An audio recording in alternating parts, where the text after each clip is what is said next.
नमस्कार दोस्तों, आपका मेरे YouTube चैनल में बहुत बहुत स्वागत है।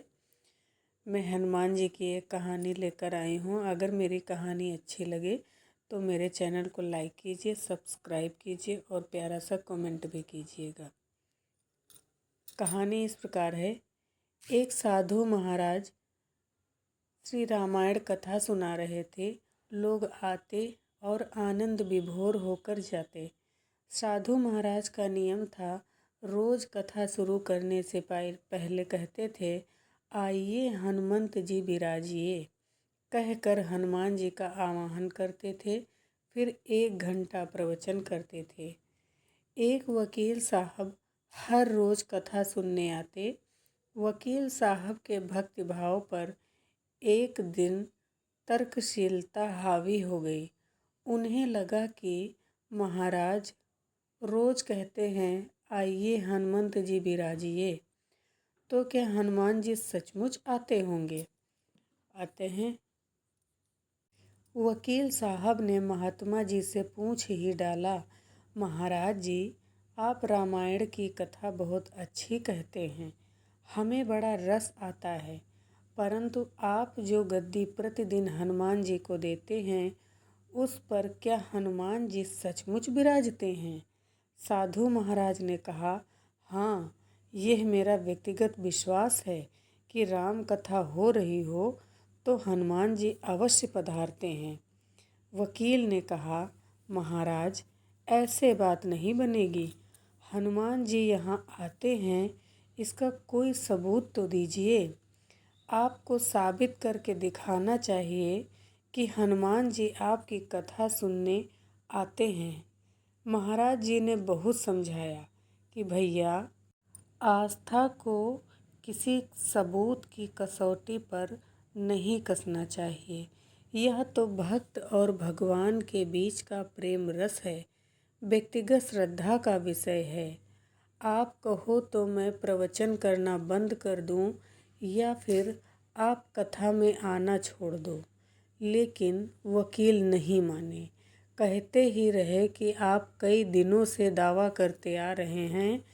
यह बात और स्थानों पर भी कहते होंगे।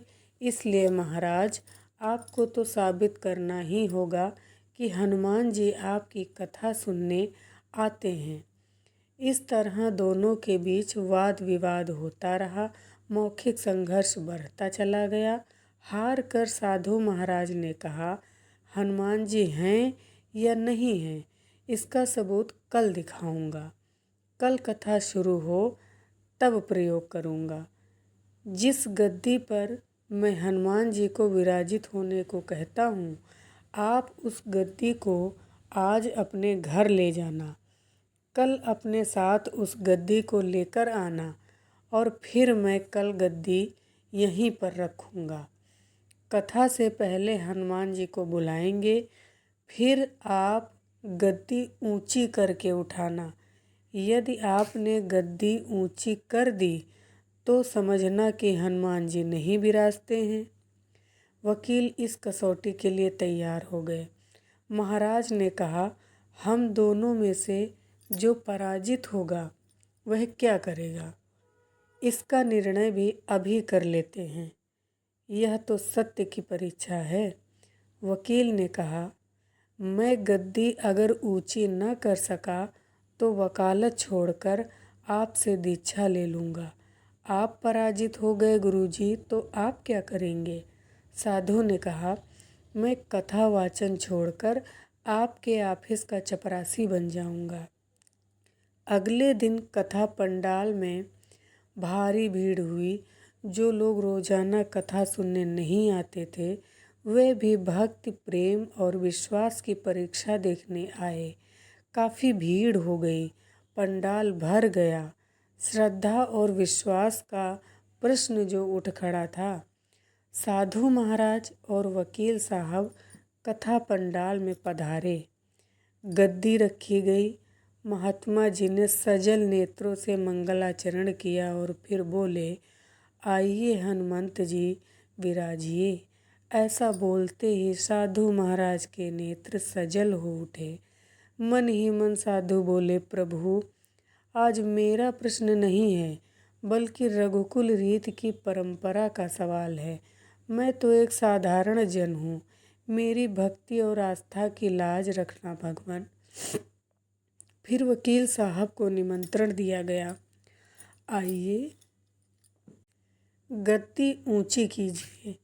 लोगों की आंखें नम हो गईं। पंडाल भर गया।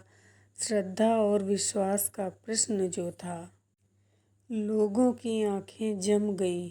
वकील साहब खड़े हुए। उन्होंने गद्दी उठाने के लिए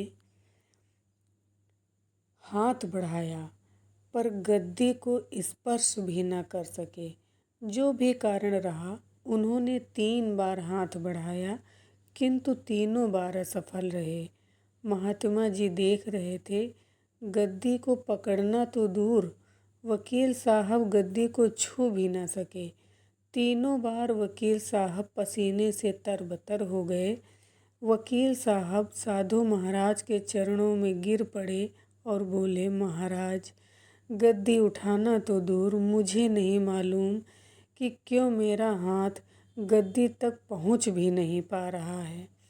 अतः मैं अपनी हार स्वीकार करता हूँ। साधुजन कहते हैं कि श्रद्धा और भक्ति के साथ की गई आराधना में बहुत शक्ति होती है। मानो तो देवता हैं, नहीं मानो तो फिर पत्थर हैं। प्रभु की मूर्ति तो पाषाण की ही होती है, लेकिन भक्त के भाव से उसमें प्राण प्रतिष्ठा होती है, तो ही प्रभु विराजते हैं। जय श्री बजरंगबली, जय श्री राम। हरिहर ओम। सर्वे भवन्तु सुखिनः। आप सब लोगों का दिन शुभ हो, मंगलमय हो। धन्यवाद।